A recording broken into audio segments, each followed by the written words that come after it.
જો ભાઈ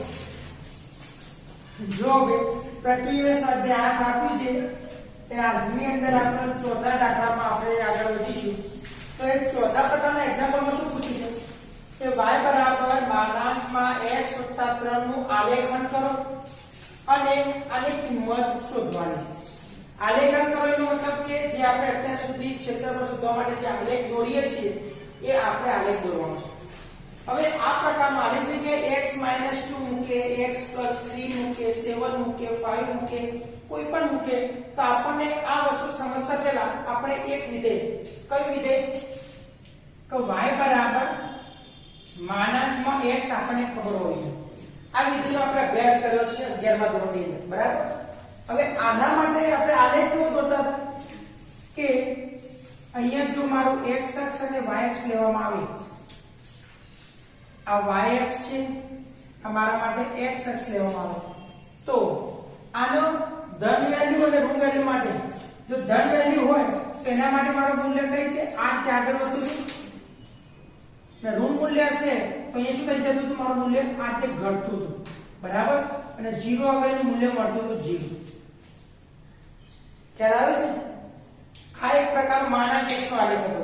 હવે એ પ્રમાણે જો અહીંમાં આપણે વાત કરવામાં આવી એટલે કે y માનાંકમાં x + 3 નું આલેખન એની વાત કરવામાં આવે તો અહીંયા શું કરીશું, આપણે એક જ વસ્તુ યાદ રાખીશું કે માનાંકની અંદર જે પણ અવયવ આપેલો હોય એના બરાબર 0 લઈ લેવું. એ તમને x ની કિંમત મળી જાય. x ની કિંમત કેટલી મળી જાય? -3 મળી જાય. તો સંખ્યા રેખા એટલે કે આપણે જે આલેખ દોરીએ છીએ એમાં -3 આગળ આપણે શું કરીશું, ભાગ પાડી દઈશું, બરાબર છે. પણ અહીંયા આપણે -3 ની સાથે સાથે આપણે -6 પણ લઈશું. કેમ કે -3 અને -6 ત્યાંથી આપણે શું કરવાનું છે, એનું સંતુલન શોધવાનું છે, બરાબર. તો -3 આવી ગયું, આ -6 આવી ગયું. હવે ભાગ ક્યાંથી પાડવાનો? અહીંથી પાડવાનો કીધા. કેમ કે -3 ની કિંમત મૂકો તો અહીં 0 થાય. એનો મતલબ કે અહીંથી આપણો ભાગ પડશે, અહીંથી આ ભાગ જશે વધતું વિધેય, અહીંથી આ ભાગ જશે ઘટતું વિધેય. ક્યાં સુધી? તો અહીંયા સુધીની વાત કરું છું. ખ્યાલ આવી ગયો? અને આપણે અહીંયા સુધીની વાત કરીએ છીએ. તો આ આપણે શું કરવાનું છે, આના વડે ઘેરાયેલ પ્રદેશનું ક્ષેત્રફળ, કેમ કે એને 0 સુધી કીધું છે. જો 0 કે આવે અહીંયા આવીએ એની અંદર વાત કરી છે તો 0 સુધી આપણે જોઈએ તો એમાં બે ભાગમાં વિભાજન થશે. -6 થી 3 અને -3 થી 0 જે આપણે સંખ્યાની વાત કરી છે.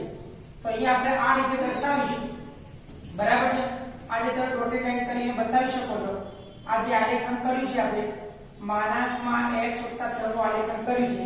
આ આપણા માટે x અક્ષ છે, આપણા માટે y અક્ષ, બરાબર. આ પહેલો એક પ્રશ્ન જે આપણે પૂછેલો છે એ આમાં પહેલા પ્રશ્નનો જવાબ આવ્યો કે આલેખન કરો. ખ્યાલ આવે છે? ખબર પડી ગઈ, બરાબર. આનો 1 માર્ક્સ હશે, ધ્યાન આપજો. અને આનો શોધવાનો 1 માર્ક્સ હશે, એટલે કદાચ 2 માર્ક્સમાં પ્રશ્ન આવી શકે તો આટલું વસ્તુ ધ્યાનમાં રાખજો. માની લો કે x + 3 ની જગ્યાએ x - 5 આપ્યું હોય તો અહીંયા 5 આવ્યું. કેમ? x - 5 બરાબર 0 લો તો x ની કિંમત કેટલી આવે? 5. તો અહીંયા 5 રાખીને આ બાજુ લાઈન દોરાશે અને આ બાજુ દોરાશે. એ રીતે તમે બતાવી શકો છો, બરાબર. તો આ થઈ ગયો આલેખન. હવે આની કિંમત શોધવાની તમને કીધેલી હોય તો કિંમતમાં આપણે કઈ રીતે શોધીશું? તો આલેખ મુજબ તમે એના બે ભાગ પાડી શકો. જો આની કિંમત શોધવાની તમને કીધેલી તો -6 થી લઈને 0 માનાંકમાં x + 3 * dx. અહીંયા તમે જોઈ શકો છો -6 થી લઈને 0 તો એની અંદર -3 આગળ પછી શું થાય છે, વધે છે. -6 થી -3 ની અંદર ઘટાડો થાય છે. તો આની અંદર બે ભાગ પાડી શકીએ. માનાંકમાં x + 3 * dx પ્લસ -3 થી 0 માનાંકમાં x + 3 * dx. અહીંયા -6 થી લઈને -3 માં તમે એમના વચ્ચે કોઈ પણ કિંમત અહીંયા મૂકી દો તો મૂલ્ય તમને ઋણ મળતું હશે. ખબર પડે છે શું કહેવું છું? દાખલા તરીકે -4 મૂકો તો જવાબ -1 આવશે. તો માઈનસ મૂલ્ય મળે છે એ માનાંકના નિયમ મુજબ વેલ્યુ ધન મળતી હોવાના કારણે આપણે આગળ શું મૂકીશું? માઈનસ નિશાની મૂકી દઈએ. તો માઈનસ નિશાની મૂકી દઈએ તો આ માઈનસ મૂકી દીધો.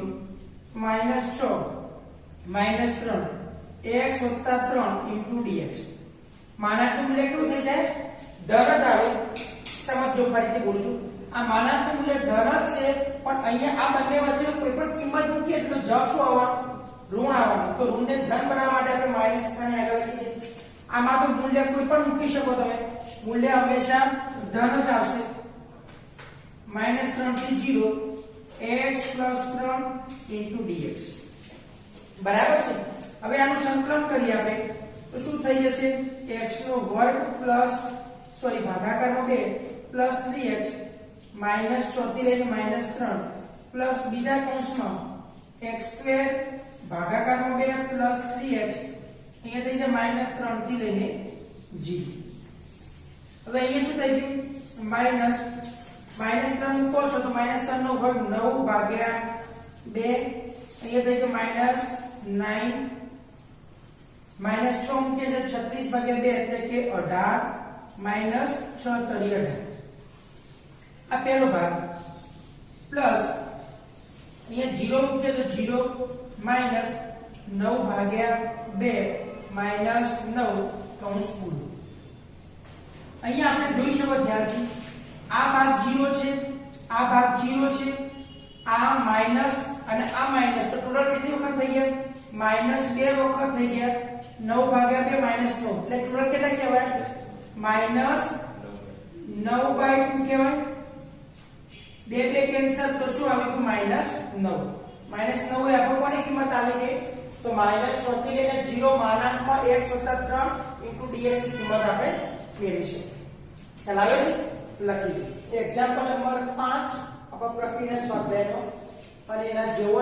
એક્ઝામ્પલ છે ઉદાહરણ નંબર 2 આની અંદર y = sin x આપણે પ્રશ્ન પૂછેલો છે અને આની અંદર y = cos x પ્રશ્ન પૂછેલો છે બરાબર હવે અહીંયા ખાસ ધ્યાન આપો આ બંનેના આલેખ પેલા દોરી દીધા છે આ sin નો આલેખ છે અને આ cos નો આલેખ છે આપણને પ્રશ્ન પૂછેલો છે કે 0 થી લઈને 2π હવે 0 થી લઈને 2π ને sin ની અંદર અને cos ને કેટલા ચરણમાં વિભાજન કરે છે 4 ચરણમાં તો કોઈ બે ચરણમાં આ ધન છે તો બે ઋણ છે એ જ પ્રમાણે આ cos કોઈ પણ બે ચરણમાં ઋણ છે અને cos ધન છે કયા બે ચરણમાં તો પહેલું અને બીજા ચરણમાં sin ધન ત્રીજા ચોથામાં ઋણ અહીંયા જોઈ શકો છો પહેલું ચરણ એટલે કયું કહેવાય 0 થી π/2 બીજું ચરણ એટલે π/2 થી π એટલે આવી ગયું ધન ઋણ π થી લઈને 3π/2 એટલે ત્રીજું ચરણ એટલે એમાં પણ ઋણ છે અને 3π/2 થી લઈને 2π માં એમાં પણ શું છે ઋણ છે આ બંને ઋણ સાથે છે એટલે આપણે π થી લઈને 2π થી ભાગ પાડીશું બરાબર અહીંયા ધન ભાગ ને ઋણ ભાગ તો આપણે જે વિધેય આપ્યું છે એમાં શું કરવા પડશે બે ભાગ પાડવા પડશે એ જ પ્રમાણે cos ની અંદર તમારે શું કરવાનું રહેશે 0 થી લઈને π/2 એ પ્રથમ ચરણ છે એટલે જેમાં ધન છે π/2 થી 3π/2 એટલે કે બીજું અને ત્રીજા ચરણ બંનેમાં શું છે ઋણ છે cos એટલે 3π/2 થી 2π એટલે કયું ચરણ ચોથું ચરણ ચોથા ચરણમાં cos કેવો છે ધન છે તો અહીંયા આપણે ધન અને ઋણ પ્રમાણે આપણે ભાગ પાડવા પડશે તો આપણે પહેલું તો એવું લખી શકીએ કે આપણે ક્ષેત્રફળની વાત કરેલી છે આપણો વક્ર કયો કહેવાય તો વક્ર y = sin x અને x = 0 અને x = 2π દ્વારા આવૃત પ્રદેશનું ક્ષેત્રફળ એ બરાબર આપણે શું કરીશું ભાગ પાડી દઈશું બરાબર ખાસ ધ્યાન આપજો ચલો પહેલો ભાગ ક્યાંથી પડશે તો 0 થી લઈને π એમાં મૂલ્ય ધન છે તો આપણે ડાયરેક્ટ વિધેય તરીકે sin x લઈશું dx અહીંયા આપણું મૂલ્ય કેવું છે તો π થી લઈને 2π ની અંદર sin નું મૂલ્ય કેવું છે ઋણ છે તો ક્ષેત્રફળ ક્યારે ઋણ ન હોય બરાબર છે તો કાં તો તમે આ રીતે પણ દર્શાવી શકો છો સાથે જ્યારે કામ કરો કેમ કે જે મૂલ્ય આવે ને એ હંમેશા મૂલ્ય કેવું હોવું જોઈએ ધન હોવું જોઈએ ફાઇનલ જવાબ આપણે ધન મળવો જોઈએ કાં તો તમે એ રીતે લખી શકો અને i1 કહી દો અને i2 કહી દો માનાંકમાં i1 માનાંકમાં i2 એ આપણે શું આપશે કુલ ક્ષેત્રફળ આપશે મગજમાં બેસે છે એ જ પ્રમાણે અહીંયા જો જોવામાં આવે તો વક્ર y = cos x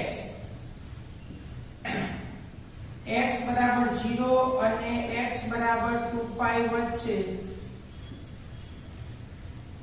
આવૃત પ્રદેશનું ક્ષેત્રફળ. ચલો a બરાબર આપણે શું લખી શકીએ? પહેલું ચરણ 0 થી લઈને π/2 એમાં તો ધન છે તો ડાયરેક્ટ લખીશું. આ ચરણમાં ઋણ છે તો કઈ રીતે બતાવીશું? π/2 થી લઈને 3π/2 cos x dx માનાંક લઈશું. બરાબર છે. પ્લસ ક્યાં આવે છે તો 3π/2 થી ક્યાં જવાનું છે? Direct 2π cos x dx. તમે આનું મૂલ્ય શોધશો તો આ માનાંક છોડીએ એટલે અહીંયા આગળ શું લખીશું? માઈનસ નિશાની આવી જશે. ખ્યાલ આવે ને? કેમ કે આ જે અંતરાલ આપ્યો છે અંતરાલમાં cos નું મૂલ્ય ઋણ બતાવે છે એટલા માટે આપણે માનાંક લીધું છે. ચલો આની અંદર શું કરીએ આપણે? તો આ રીતે લખી શકો તમે 0 થી લઈને π sin x બરાબર છે dx પ્લસ અહીંયા સુધી જવાનું માનાંક છોડીએ તો આ અંતરમાં માઈનસ છે એટલે માટે આ રીતે લખી શકીએ π થી લઈને 2π sin x dx. ખબર પડી? પ્લસ થી કે માઈનસ કેમ આવી ગયું? કેમ કે માનાંક આ અંતરાલની અંદર sin પોતે શું બતાવે છે? ઋણ દર્શાવે છે એટલા માટે અહીંયા માઈનસ લીધું છે. ચલો આનું સંકલન શું થઈ જાય sin નું? તો માઈનસ cos x ક્યાંથી ક્યાં? 0 થી લઈને π. ચલો અહીંયા પણ શું થશે? આનું સંકલન માઈનસ cos x તો માઈનસ માઈનસ પ્લસ કરી દો તો અહીંયા થઈ ગયું cos x નીચે π ઉપર 2π. ચલો હવે અધર સીમા ઉર્ધ્વ સીમાની લિમિટ એપ્લાય કરી દો તો એ શું લખી શકું? Minus cos π minus minus plus cos 0 બરાબર છે. આપણા માટે એક કૌંસ થઈ ગયો પ્લસ આના માટે શું લખશો? cos 2π માઈનસ cos અહીંયા π થઈ ગયું. ચલો માઈનસ cos π એટલે માઈનસ 1 માઈનસ માઈનસ પ્લસ 1 અહીંયા cos 0 એટલે 1 એટલે જવાબ આવી ગયો પ્લસ 2. અહીંયા cos 2π એટલે કેટલા કહેવાય? 1. cos માઈનસ π એટલે માઈનસ માઈનસ પ્લસ 1 એટલે આનો જવાબ પણ કેટલો આવી ગયો? 2 બરાબર શું આવી ગયું? 4. 4 શું આવશે? તો 4 ચોરસ એકમ. ચલો આવડે જ ના આવડે? એ જ પ્રમાણે આની અંદર તમારે આ જાતે પ્રયત્ન કરવાનો છે હોમવર્કમાં. 0 થી લઈને π/2 cos x dx. ચલો આ અંતરાલમાં માઈનસ હોવાના કારણે આપણે આગળ માઈનસ નિશાની લખીશું. π/2 થી 3π/2 cos x dx પ્લસ 3π/2 થી અહીંયા લખીએ 2π તો cos x dx. બરાબર છે. અહીંથી તમારે જાતે પ્રયત્ન કરવાનો છે, જવાબ લાવવાનો છે કેટલા ચોરસ એકમ ક્ષેત્રફળ મળે છે. બરાબર? હા. ત્યારે આવી ગયો. આનો જવાબ કેટલો આવશે? 4 ચોરસ એકમ. જો પ્રકીર્ણન સ્વાધ્યાયનો એક્ઝામ્પલ નંબર 6 તમને શું કીધું છે? વક્રો આપ્યા છે બે પ્રકારના y² બરાબર 4ax અને y² બરાબર mx વડે આવૃત પ્રદેશનું ક્ષેત્રફળ. એના તો અહીંયા જો આ પરવલયનું પ્રમાણિત સ્વરૂપ આપેલું છે. આપણે જ્યારે 11મા ધોરણમાં શીખ્યા હતા સંખ્યાઓમાં તો એમાં પ્રમાણિત સ્વરૂપ હતું, યાદ હોય તો. આ પણ રેખાનું પ્રમાણિત સ્વરૂપ કહેવાય કેમ કે m ની કિંમત બદલાય એના અનુસંધાનમાં અલગ અલગ પ્રકારની રેખા મળશે. પણ આ રેખા કમ્પલસરી શું થશે? ઉગમ બિંદુમાંથી પસાર થતી હશે. કેમ કે x અને y બંનેને 0 0 મૂકો તો ડાબા બરાબર જમા થવા તો આ રેખા હંમેશા ક્યાંથી પસાર થશે? ઉગમ બિંદુમાંથી. બરાબર છે. એનું કામ શું કરવાનું? હંમેશા બે વક્રો આપેલા હોય તો બંને વક્રોનું છેદ બિંદુ શોધી દો. આવડે કે ના આવડે? જ્યારે પણ બે વક્રો આપેલા હોય આવૃત પ્રદેશનું ક્ષેત્રફળ પૂછે તો બંનેની એકબીજાની કિંમત મૂકીને x અને y ની કિંમત તમને બે બે મળતી હશે એ લાવી દેવાનું. આવડે કે ના આવડે? ચલો શરૂઆત કરવાના જોડે. તો પહેલું કામ કરીએ આપણે. વક્ર y² બરાબર 4ax અને y બરાબર mx નું છેદ બિંદુ શોધતા. છેદ બિંદુ શોધતા. બરાબર છે. હવે જો y બરાબર mx મૂકીશું તો y ની જગ્યાએ mx મૂકો તેનો વર્ગ થાય તો m² x² બરાબર 4ax થઈ જાય. બરાબર છે. અહીંયા ધ્યાન આપજો અમુક વિદ્યાર્થી શું કરશે અહીંથી ઉડાડી દેશે. કેમ નહીં ઉડાડવાના એના પાછળનું કારણ કહું છું. x દ્વિઘાત બહુપદી અથવા દ્વિઘાત સમીકરણ આપેલા હોય એની જેટલી મહત્તમ ઘાત હોય એટલા ઉકેલ હંમેશા મળે. અહીંયા x ની મહત્તમ ઘાત કેટલી છે 2, તો તમને 2 ઉકેલ મળવા જોઈએ. તો જો તમે x ઉડાડી દેશો તો અહીંયા કોઈ x ની કિંમત જ મળશે. ખ્યાલ આવ્યો ને? તો આપણે કોઈ રેખા દોરવી, આ રેખા દોરવી તેના માટે 2 બિંદુ, મિનિમમ 2 બિંદુ જોઈએ. એક બિંદુમાંથી હું રેખા નક્કી ન કરી શકું. માની લો કે 1 2 આપ્યું હોય તો 1 2 આમે દોરાય, આમે દોરાય, આમે દોરાય કે આમે દોરાય. કઈ બાજુ દોરવાનું? તો એક બીજો રેફરન્સ પોઈન્ટ જોઈએ. ખ્યાલ આવી ગયો? એટલે ભૂલ ન કરતા. એટલે અહીંયા આપણે શું કરીશું? m2x2 4ax બરાબર 0. હવે x શું કરીશું? તમે સામાન્ય લઈ લો તો m2x 4a equal to 0. તો અહીંયા બે ભાગ પડી ગયા. કયા? જો x બરાબર 0 અને બીજો ભાગ પડી ગયો x બરાબર 4a/n². ચલો થઈ ગયું. હવે આ બંને કિંમત તમે આ રેખાના સમીકરણમાં મૂકી દો તો અહીંયા જો x બરાબર 0 મૂકો છો તો y બરાબર તમને 0 મળે છે. બરાબર છે? હવે x બરાબર તમે આ કિંમત મૂકો છો તો એક m કેન્સલ થઈ જાય તો y બરાબર શું મળી ગયું તમને? 4a/m મળી ગયું. જોઈ શકો છો x ની જગ્યાએ તમે અહીંયા આ પદ મૂકો છો તો 4a/m² છે તો એક m કટ થઈ જાય તો 4a/m થઈ ગયું. તમને જો દ્વિઘાત સમીકરણ હતું તો બે ઉકેલ મળે તો આ બે ઉકેલ મળી ગયા. તો અહીંયા તમે લખી દેશો છેદ બિંદુ. ચલો પહેલું કઈ મળી ગયું? ઉગમ બિંદુ. બીજું કઈ મળી ગયું તમને? xm તરીકે 4a/m², 4a/m. અમુક વિદ્યાર્થીઓને પ્રશ્ન થતો છે કે સર આ શોધવું કેમ પડે? શોધવું કેમ પડે? શોધવું એટલા માટે પડે કે આપણે ક્ષેત્રફળ શોધવાનું હોય તો ક્ષેત્રફળની અંદર અર્ધસીમા અને ઉર્ધ્વસીમાની લિમિટની જરૂર પડશે. એ લિમિટ તમને છેદ બિંદુમાંથી જ મળશે. ખ્યાલ આવ્યો? તમે જો અત્યારે નહીં શોધો તો બીજો રસ્તો એ છે કે જ્યારે આ બંને વક્રો તમે દોરશો તો જે બંને છેદે છે તો એનું ક્ષેત્રફળ પાછળથી પણ શોધવું પડશે. બરાબર? જો આ કયા x પ્રત્યે સમમિત કહેવાય? પરવલય x પ્રત્યે સમમિત કહેવાય. તો આપણે કઈ રીતે દોરીએ છીએ? આ રીતે દોરીએ છીએ. x પ્રત્યે સમમિત હતું. ચલો આવી ગયું. બરાબર છે? આ મારા માટે y છે, આ મારા માટે x છે. જો એક ચીજ અહીંયા જે રાખો રેખા ઉગમ બિંદુમાંથી પસાર થાય છે તો ઉગમ બિંદુ આ રહ્યું તો આ થઈ ગયો 0 0 પોઈન્ટ. બરાબર છે? અને બીજો કોઈ પોઈન્ટ છે માની લો કે છેદ બિંદુ અહીંયા આવશે. કેમ? કેમ કે બંને ધર છે એટલે રેખા આરથી પસાર થવાની છે. બરાબર ને? તો આ મારું બીજું છેદ બિંદુ થઈ ગયું. જો બીજું છેદ બિંદુ જો પહેલા જો ઉગમ બિંદુ મળી ગયું, બીજું છેદ બિંદુ કઈ મળી ગયું કહેવાય? આ મારું છેદ બિંદુ થઈ જશે કયું હતું? 4a/m² ઓછા 4a/m. x અને y એમ મળી ગયું. હવે આ બંને વક્રોથી આવૃત પ્રદેશ કયો થઈ ગયો કહેવાય? ઘેરાયેલ પ્રદેશ કયો છે? આટલો ભાગ છે. તો આ ભાગ શોધવો છે ક્ષેત્રફળમાં તો આનો જે x છે એને નીચે ઉતારી દો તો અહીંયા કેટલો મળશે મને? આ બિંદુના અહીંયા કેટલા મળશે? 4a/m², 0. બરાબર છે? અને ક્યાંથી શરૂઆત કરીશું? તો 0 થી લઈને 4a/m². તો એનો મતલબ શું થઈ ગયું કહેવાય? આપણે આવૃત પ્રદેશનું ક્ષેત્રફળ શોધવું છે તો અહીંયા આપણે લખી શકીએ વક્ર y² બરાબર 4ax અને y બરાબર mx વડે આવૃત પ્રદેશનું ક્ષેત્રફળ a બરાબર -i. બરાબર છે? અને i એટલે કે ક્યાંથી લખીશું આપણે?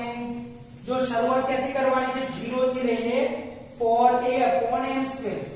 0 થી લઈને 4a/m². બંને વક્રો છે તો અહીંયા y દિશામાં x દિશામાં આગળ વધીએ છીએ તો y1 y2 dx લખાય. બરાબર છે? ચલો હવે અહીંયા આપણે ધ્યાન આપજો ખાસ જેને ન ખબર પડે એને. બરાબર 0 થી લઈને 4a/m² છે. પહેલો વક્ર આપણે આ લઈએ છીએ તો y1 તરીકે આને લઈએ તો શું લખાય? 2√ax લખાય. આને y2 લઈએ છીએ તો -x mx લખી શકો into dx. ચલો આનું આપણે શું કરવાનું છે, સંકલન કરવાનું. અલગ અલગ આપી દઈએ તો જો 2 √a અચળાંક છે બહાર નીકળી ગયો. અહીંયા શું બની જશે, 0 થી લઈને 4a/m² વર્ગમૂળમાં વધશે x ની 1/3 ઘાત into dx માઈનસ અચળાંક m છે તો બહાર નીકળી ગયો. અહીંયા લખીશું 0 થી લઈને 4a/m². અહીંયા આવી ગયો x into dx. બરાબર છે. ચલો અહીંયા આપણે લખીશું 2 √a x ની 1/2 ઘાત હોય તો એનો ઘાતાના નિયમ પ્રમાણે સંકલન શું થઈ જશે, તો ડાયરેક્ટ હું લખું છું 2/3 સંકલનમાં x ની 3/2 ઘાત થઈ જાય, છેદમાં 3/2 ઘાત આવે તો છેદ તો છેદ ઉપર જાય તો એને આપણે 2/3 વડે દર્શાવી શકીએ. અહીંયા થઈ ગયું મારું 0 થી લઈને 4a/m² માઈનસ લખવામાં ધ્યાન આપજો તો m અહીંયા બાય 2 અહીંયા આવશે x², 0 થી લઈને 4a/m². ખબર પડવી જોઈએ. x²/2 થાય, 2 બહાર કાઢી લીધા એટલે હવે ફક્ત x ની જગ્યાએ તમારે બે કિંમતો મૂકવાની છે. ચલો અહીંયા શું થઈ ગયું કહેવાય, તો 4√a/3 અહીંયા કિંમત મૂકીએ છીએ આપણે x ની જગ્યાએ તો 4a/m². એની કેટલી ઘાત થઈ ગઈ, 3/2 ઘાત માઈનસ 0 લખતા નથી. ચલો આની વાત કરીએ, -m/2 બ્રેકેટમાં x નો વર્ગ આપેલો છે તો વર્ગની જગ્યાએ અહીંયા કિંમત મૂકીએ છે કયો, તો 4a/m² એનો વર્ગ માઈનસ 0 આપણે લખતા નથી. હવે અહીંયા ધ્યાન આપજો, અહીંયા તમારે ભૂલ થઈ શકે છે. આ 3/2 ઘાતનો મતલબ શું થયો કહેવાય કે જે અંદરનું પદ છે પહેલા એનું વર્ગમૂળ લો, જે જવાબ આવે છે એની પછી 3 ઘાત લો. ખબર પડે છે? ફરીથી બોલું છું. અહીંયા આ રીતે તમને આપેલું છે 4a/m² એને 3/2 ઘાત આપી છે. આનો મતલબ શું થઈ ગયો કહેવાય કે 1/2 એટલે કે 1/2 પહેલા તમે વર્ગમૂળ કાઢી દો, જે જવાબ આવે છે એના ઘાતાંકમાં 3 મૂકી દો. ખબર પડે છે? ભૂલ ન કરવી જોઈએ. ચલો આનો વર્ગમૂળ શું થઈ જશે, તો આનો 2 થઈ જાય, આનો √a થઈ ગયું અને આનો m થઈ ગયું. બરાબર છે? ફરીથી બોલું છું. આનો જવાબ શું થઈ જશે, પછી હું અહીં ડાયરેક્ટ સ્ટેપ લખું છું. આનો જવાબ થઈ ગયો કહેવાય જો 2 √a ભાગાકારમાં m. આ તો ફક્ત શું નીકળ્યું, વર્ગમૂળ નીકળ્યું. હવે એના ઉપર શું છે, ઘાતાંક 3 છે તો એનો જવાબ શું થઈ ગયો કહેવાય 8 √a 3 વખત લખો, √a ગુણ્યા √a તો a √2 થઈ જાય એટલે કે આ લખી શકો a √a લખી શકે. બરાબર છે? ચલો ભાગાકારમાં m નો ઘન એટલે કે આ પદનો જવાબ આવો આવી શકે. હું અહીંયા ડાયરેક્ટ લખું છું, તમને જો લાગતું હોય તો આ સાઈડમાં લખી રાખજો, વાંચતી વખતે યાદ આવશે. બરાબર છે? તો અહીંયા શું લખશો, 4/3 √a ગુણાકારમાં 8a √a ભાગાકારમાં m નો ઘન માઈનસ અહીંયા વર્ગ આપ્યો છે તો વર્ગમાં શું કરીશું, m/2 વર્ગમાં 4 નો વર્ગ 16 a નો વર્ગ અને ભાગાકારમાં m ની 4 ઘાત. ચલો આ શું લખી શકાય? બરાબર છે? હવે સાદું રૂપ આપીએ છીએ, ધ્યાન આપજો. ચલો અહીંયા જોજો, એક મિનિટ માટે જો અહીંયા પહેલા આપણે આંકડાકીય વેલ્યુ લઈ લઈએ. 8 × 32 ભાગ્યા 3 પેલા થઈ ગયા 32/3. જો આ a છે, √a એટલે a થઈ ગયું એટલે કેટલા થઈ ગયા a² ભાગાકારમાં m ઘન. ચલો પતી ગયું. અહીંયા જુઓ એક m કટ થઈ ગયો તો છેદમાં કેટલા આવશે, m ઘન. તો અહીંયા લખી દો છેદમાં m ઘન આવશે. 2 8 16 તો ઉપર આવી ગયું 8a નો વર્ગ. જો આવી ગયું. હવે સાદું વાપરો તો તમે ધ્યાનથી જોઈ શકો છો 8a નો વર્ગ ભાગ્યા m ઘન બહાર નીકળી છે જો કોમન. બરાબર છે? તો અહીંયા કોમન કાઢીએ તો 8a² ભાગાકારમાં m ઘન. તો અહીંયા શું વધે 4 ભાગાકારમાં 3. -1 4 3 લસા લઈ લો તો 4 - 3 એટલે 1/3 તો જવાબ શું આવી ગયો 8a² ભાગાકારમાં 3m ઘન થવો જોઈએ આ આપણું શું થઈ ગયું કહેવાય ફાઇનલ આન્સર એટલે કે આપણે i લાવે છે બરાબર તો અહીંયા બાજુમાં લખી શકીએ કે માંગેલ ક્ષેત્રફળ a બરાબર mod i અને i ની કિંમત કેટલી આવી ગઈ તો 8a²/3m³ ચોરસ એકમ લખવું અતિ આવશ્યક છે કારણ કે ક્ષેત્રફળ છે એટલે પરીક્ષામાં જો નહીં લખો તો અડધો માર્ક્સ કપાઈ શકે છે એક્ઝામ્પલ નંબર 8 ની અંદર તમને એક ઉપવલય આપેલો છે અને આ રેખાનું સમીકરણ આપ્યું છે આ રેખાનું સમીકરણ તમે 11મા ધોરણમાં શીખીને આવ્યા છો રેખા પ્રકરણમાં આ કોનું સમીકરણ છે યાદ આવે છે ન યાદ આવતું હોય તો તમને યાદ કરાવી દઉં આપણે એ વખતે કંઈક આ રીતે ભણ્યા હતા મેં તમને આ રીતે એક રેખા દોરી હતી આ x અક્ષ છે મારા માટે આ y અક્ષ છે બરાબર છે અને આ રીતે મેં એક રેખા દોરી હતી અને આ રેખાના સમીકરણને હું x/a + y/b બરાબર 1 તરીકે દર્શાવ્યું હતું જો યાદ આવે તો અને આને x ના નીચે જે પણ લખેલી વેલ્યુ એને બોલતા હતા x અંતઃખંડ અને y ના નીચે જે હોય એને બોલતા હતા y અંતઃખંડ અંતઃખંડનો મતલબ એવો થયો કહેવાય આ રેખા છે x અક્ષને આ બિંદુમાં કાપે છે કટ કરે છે ખ્યાલ આવ્યો ને હવે જો x ના નીચે જે a બિંદુ હોય તો અહીંયા આ જે જોઈન્ટ થાય છે કાપે છે જે છેદ બિંદુ કહેવાય એ કઈ બિંદુ કહેવાય તો a0 કેમ કે y અંતર 0 હોય અહીંયા આ બિંદુ કાપે છે તો આ કયું કહેવાય તો 0b કહેવાય કેમ કે y અક્ષ પર y અંતઃખંડ કેટલો છે b છે ખબર પડી ગઈ તો એ જ પ્રમાણે અહીંયા જો x અક્ષ પર અંતઃખંડ કયો બનશે 3 0 અને y અક્ષ પર અંતઃખંડ કયો બનશે 0 2 એટલે આના શિરોબિંદુ તમને ખબર પડે કે આ રેખા કઈ રીતે દોરવાની છે કન્ફર્મ થાય છે હવે વાત આવી ઉપવલયમાં તો ઉપવલયના પ્રમાણિત સ્વરૂપ સાથે સરખાવીએ કે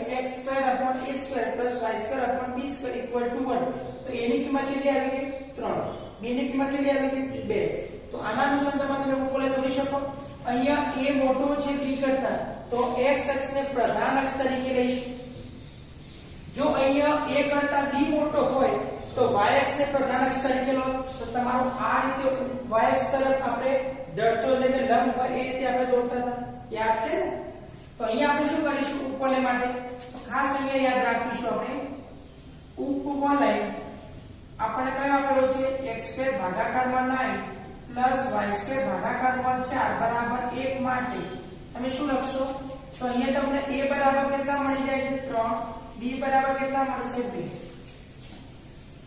ઓકે ચલો હવે આ વસ્તુ થઈ ગઈ કહેવાય હવે આ રેખા આપી છે તો રેખા માટે વાત કરી લઈએ તો x/3 + y/2 = 1 માટે અહીંયા બે ભાગ મળશે તમને x અંતઃખંડ મળશે અને અહીંયા મળશે y અંતઃખંડ મળશે ચલો x અંતઃખંડ એટલે કેટલો કહેવાય 3 y અંતઃખંડ એટલે કેટલો કહેવાય 2 આટલી માહિતી આપણા જોડે હોવી જરૂરી છે હવે આપણને છે બે વક્રો આપે છે વક્રો આપણે દોરી દઈએ કઈ રીતે દોરવા એ ખાસ ધ્યાન આપીશું બરાબર પછી આપણે આગળ ચર્ચા કરીએ જુઓ પહેલા તો આપણે x અક્ષ આપણા માટે પ્રધાન અક્ષ બનશે તો એના અનુસંધાનમાં આપણે વાત કરીએ છીએ બરાબર છે તો ઉપવલય ચલો આ રીતે આપણે ઉપવલય દોરતા હતા તો x અક્ષ માટે પ્રધાન અક્ષ બની ગઈ તો આ બિંદુને તો હું a નામ આપું છું આ બિંદુને હું a' નામ આપું તો a' એ આપણે શું કહેવાય પ્રધાન અક્ષની લંબાઈ કહેવાય એ જ પ્રમાણે અહીંયા હું b નામ આપું છું અને અહીંયા આપણે b' નામ આપું છું તો b b' એ આપણા માટે ગૌણ અક્ષની લંબાઈ થઈ ગઈ ઉપવલયની આખી માહિતી તો આપણને ખબર હોવી જોઈએ ચલો આ બિંદુ કયું થઈ જશે તો y અક્ષ 0 હોય અહીંયા a 0 લખતા હતા હવે a તરીકે કેટલા છે 3 0 અને થોડો આપણે સ્લાઇડ ઉપર લખીએ તો થોડો આઈડિયા વધારે આવે 3 0 ચલો અહીંયા શું થઈ જશે તો -3 0 એ જ પ્રમાણે આ શું થઈ જશે આપણા માટે તો 0 2 કેમ કે 0 b લખતા હતા આ 0 b એટલે કે 0 2 અને અહીંયા શું થઈ જશે -0 -2 બરાબર છે હવે આ રેખાના યામ શું તમારો y અંતઃખંડ એટલે શું કહેવાય y અંતઃખંડ 0 2 x અંતઃખંડ કરતા કરે એટલે 3 0 એનો મતલબ કે આ બે બિંદુમાંથી જ રેખા પસાર થાય છે એટલે આપણે આ રીતે દર્શાવી શકીએ મગજમાં બેસે છે બરાબર છે તો આપણી રેખા તે કઈ x ભાગાકારમાં 3 y ભાગાકારમાં 2 બરાબર 1 એનો મતલબ કે આપણા માટે આવૃત્ત ભાગ કયો થઈ ગયો કહેવાય આ ભાગ થઈ ગયો કહેવાય હવે અહીંયાથી લઈને આ બિંદુ કઈ થઈ જશે મારું 0 0 બિંદુ તો 0 થી લઈને કયા બિંદુ સુધી 3 સુધીનો આપણે શું કરીશું સંકલન લઈશું લિમિટ આપણે કઈ લઈશું અધર સીમાથી લઈને ઉર્ધ્વ સીમા લિમિટ આપણે 0 થી લઈને 3 સુધી લઈશું ના બંને વક્રોના y1 y2 નું આપણે બાદબાકી કરીને સંકલન શોધીશું આ આપણો પ્રશ્નનો જવાબ થશે ખ્યાલ આવી ગયો ચલો તો હવે શું કરી શકીએ આપણે બંને વક્રો વડે ઘેરાયેલ પ્રદેશનું ક્ષેત્રફળ a બરાબર માનાંકમાં i ચલો i બરાબર શું લખીશું તો 0 થી લઈને 3 y1 y2 dx શું થઈ જશે y1 y2 dx હવે ધ્યાન આપજો અહીંયા કેમ કે સમજવું જરૂરી છે પહેલા હું વાત કરીશ પહેલા વક્રની આમાંથી y ને કરતા બનાવવાનો છે તો શું કરી શકીએ y2/4 બરાબર સામેની બાજુ આવતું રહે તો 1 - x2 ભાગાકારમાં 9 ચલો y2 બરાબર લસા લઈ લઈએ છીએ તો શું થઈ જવાનું 4/9 9 - x2 આ તે લખી શકીએ બરાબર છે હવે y બરાબર શું લખી શકાય 2/3 વર્ગમૂળમાં 9 - x નો વર્ગ આને વક્ર y1 કહી દઈએ બરાબર છે જે આપણને મળ્યું છે એને y1 વક્ર કહી દઈએ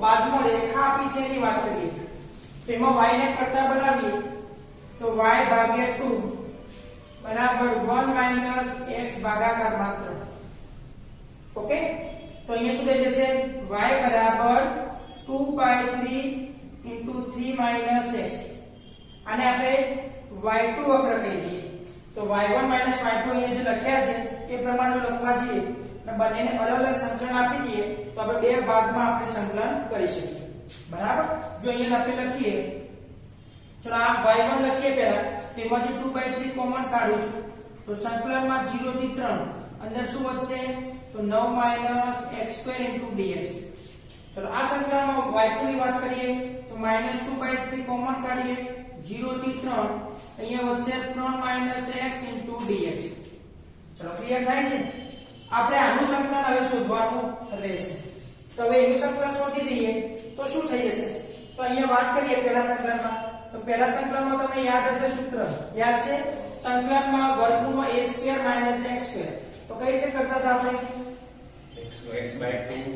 x/2 વર્ગમૂળમાં 9 - x² a² / 2 એટલે 9/2 sin inverse x upon એટલે કે x/3 0 થી લઈને 3 બરાબર છે પછી વાત કરી હતી આપણે y2 ની વાત કરી હતી 2/3 અહીંયા આપણા માટે સંકલન શું થઈ જશે 3x - x²/2 અહીંયા આવશે 0 થી લઈને 3 ઉતાવળ કરતા ને શાંતિથી લખજો એટલે ભૂલ ન પડી શકે ચલો 2/3 પહેલા ઉર્ધ્વ સીમાની લિમિટ મૂકો અહીંયા 3 મૂકીએ છીએ તો અહીંયા જો 3 નો વર્ગ 9 થાય આ પદ કેન્સલ થઈ ગયું તો અહીંયા આવી ગયો 9/2 3 મૂકો છો તો sin inverse 1 થઈ ગયું 0 મૂકવાથી આખું દરેક પદ 0 બની જશે અહીંયા -2/3 અહીંયા આપણે મૂકીશું 3 તો 3 તરી 9 -3 નો વર્ગ એટલે 9/2 અને 0 મૂકવાથી પદ 0 બનશે ઓકે ચલો અહીંયા શું થઈ જશે 2/3 અહીંયા 9/2 sin inverse એટલે કે pi/2 -2/3 અહીંયા કેટલા વધશે 9 * 18 માંથી 9 જાય તો 9 એટલે કે 9/2 હવે આપણે શું કરીશું તો અંદર ગુણી દઈએ તો આ જો આપવાથી કેન્સલ થઈ જશે 1 2 કેન્સલ થઈ ગયા 3 તરી 9 એટલે કેટલા થઈ ગયા 3 pi/2 -2 કેન્સલ એટલે અહીંયા આવી ગયા 3 -6/2 થાય બરાબર છે અથવા તો આ રીતે ન કરવું હોય તો તો અંદર બ્રેકેટમાં શું વધ્યું પાઈ બાય 2 માઈનસ 1 થાય 3/2 તો અહીંયા શું થઈ ગયું લસા લઈએ તો 3/2 5 માઈનસ 2 આપણે i આવી ગયું તો માગેલું ક્ષેત્રફળ એ બરાબર માનાંકમાં i તો શું થઈ ગયું કહેવાય 3/2 બ્રેકેટમાં પાઈ બાય 2 ચોરસ એકમો